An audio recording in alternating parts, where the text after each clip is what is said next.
Only a couple of weeks ago, the Democrats' midterm prospects weren't looking too rosy. Trump had apparently extricated himself from Iran, bringing down gas prices and bringing up his approval ratings. The US economy looked pretty healthy, at least judging by the most recent job reports, and the Democrats themselves were suffering from some pretty severe candidate selection problems, including, perhaps most notably, the collapse of Graham Plattner's candidacy for the main Senate race in the wake of some pretty appalling misconduct allegations. However, in the past week or so, the electoral tide has apparently started to turn once more. So in this video, we're going to explain why, even if the Democrats aren't particularly popular, the midterms nonetheless seem to be shaping up pretty nicely for them.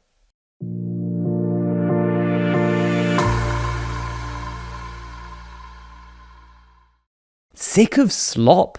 Well, TLDR's content is entirely AI-free, with us having strict rules when it comes to the use of AI within our company. So, while we might not be perfect, at least you know we're human. Find out full AI policy linked in the description. So, there are basically 4 reasons we can see to think that the Democratic sweep looks more likely than it did, say, a couple of weeks ago. The first is Trump's own approval ratings. In short, contrary to what you might read on Truth Social, Trump's approval ratings have recently hit new all-time lows. Nate Silver's aggregator, for instance, currently has Trump's net approval ratings, that is the percentage of voters saying they approve of the president minus the percentage they say they disapprove, at an all-time low of negative 20.4. Another well-regarded aggregator from data journalist G. Elliott Morris has Trump down even further, at an all-time low of minus 25. This is basically on par with the Economist poll tracker too, which has Trump at minus 25 as well. Unsurprisingly, quite a lot of this has to do with the fact that voters' priority at the moment is the economy, and well, voters just don't really like Trump's economy at the moment. This is largely because, as demonstrated by recent electoral history, American voters really don't like inflation, which has been running above the Federal Reserve's 2% target for the entirety of Trump's second term. Of course, quite a lot of this has to do with the war in Iran and the associated disruption to the Strait of Hormuz, which has pushed up the price of oil and gas, as well as a whole load of other commodities. But this takes us nicely onto the second reason that Democrats might be optimistic. Namely, that Trump is out of good options with Iran. Ever since it became apparent that the war in Iran was going to mean higher gas prices in the US, lots of people have suggested that, electorally speaking, Trump's best strategy was just to withdraw from the war. These people argued that, even if this meant accepting a humiliating deal, Trump would still be able to convince at least some fraction of his base that he'd won, and that anyway, the median American voter cares infinitely more about gas prices than foreign policy. There's clearly some truth to this, as demonstrated by the fact that Trump's approval rating did immediately tick up a bit after he announced his deal with Iran last month, before falling back down when the war restarted. However, this strategy becomes less electorally viable every time Trump restarts the war.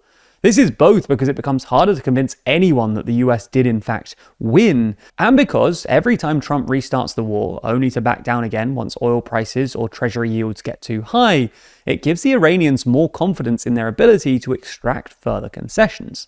You can see this playing out at the moment. Even though Trump is clearly pushing for a deal and has announced that he's holding off on further strikes, the Iranians have actually continued to strike US targets in the region, including most recently an airbase in Kuwait. The point we're trying to make here is that purely from an electoral perspective, Trump would have been far better off pulling out of the war a couple of months ago. And that takes us on to our third reason, namely that even if Trump does get out of Iran, the US economy just doesn't look in great nick at the moment. For starters, core inflation, which strips out volatile items like food and energy, and which the Federal Reserve considers the best measure of what we might call the structural inflation rate, is also running above the Fed's 2% target, coming in at 2.6% in June.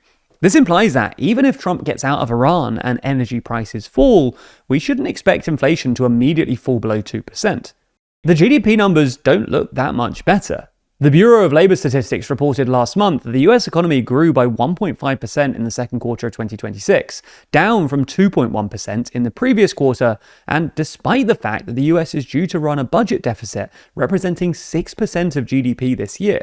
To be clear, the relationship between the deficit and growth rate isn't straightforwardly linear. In other words, running a 6% deficit doesn't automatically add 6 percentage points to your growth rate, but it's nonetheless a pretty big economic boost, and the fact that the US growth rate is slowing despite the stimulus suggests that the underlying economy isn't in great nick. You get the idea. The economy, which has historically been one of Trump's biggest selling points, isn't looking great, and perhaps even a little stagflationary. The fourth and final reason on our list, then, is that the Democrats' odds in a handful of key Senate races have suddenly improved.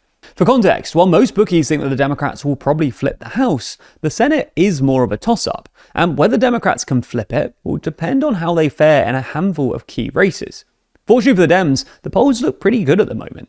In Texas, for instance, a state that Trump won by 14 points in 2024, the most recent polls gave Democratic candidate James Tallarico a slight lead over Republican Ken Paxton, helping him close the gap in the betting markets. Something similar happened in Iowa, which Trump won by 13 points in 2024, where Josh Turek is now neck and neck with Republican Congresswoman Ashley Hinson. And that's all while Georgia and North Carolina look solidly more blue than they did a couple of weeks ago. More generally, the Democrats have established a solid lead in the so-called congressional ballot, which basically just asks Americans who they're going to vote for in the next congressional election. Nate Silver's aggregator, for instance, gives them a 6.5-point lead, which rises to more like 7 or 8 when you take into account the fact that in a reversal of the previous election cycles, most pollsters think that Democrats are more likely to turn out than Republicans at the moment. Now, obviously, it's important not to overstate this. Democrats have had some candidate selection problems, to put it mildly, and the civil war between the moderate and more left-wing Dems is heating up. Nonetheless, there is some cause for cautious optimism for the Democrats, and the trend lines do look headed in the right direction. The autumn issue of our magazine, Too Long, is now available for pre-order. The main story inside is all about the plan to fix Europe. From the economy and trade to politics and war, we discuss the various ways in which Europe could be reborn. Then there's the global section, which includes our interview with The Economist's Washington bureau chief about the state of America. There's also articles on the current status of US-China relations, as well as discussing the politics of disasters, the Pope's involvement in 21st century politics, and the death of the dollar. The EU section includes the latest from the war in Ukraine, how Germany's rearmament could defend Europe, as well as more stories from across the continent. The UK section unpacks Britain's new Prime Minister, as well as the various rumbling issues from Brexit some 10 years on that still plague Burnham. That's just some of the stories in this issue though, with us also launching a brand new business section to go alongside the relaunch of the TLDR Business YouTube channel this month. If you're interested in hearing our takes on all of those topics, then you can get the very best deal by subscribing to Too Long. Subscribers automatically get 20% off every issue as long as they're subscribed. But if you use code AUGUST26, you'll get an additional £3 off your first copy. Plus, if you want more from TLDR, then you can also subscribe to Too Long and TLDR Party in one bundle. The cheapest way to get both subscriptions. Regardless, thank you so much for watching this video and for supporting TLDR.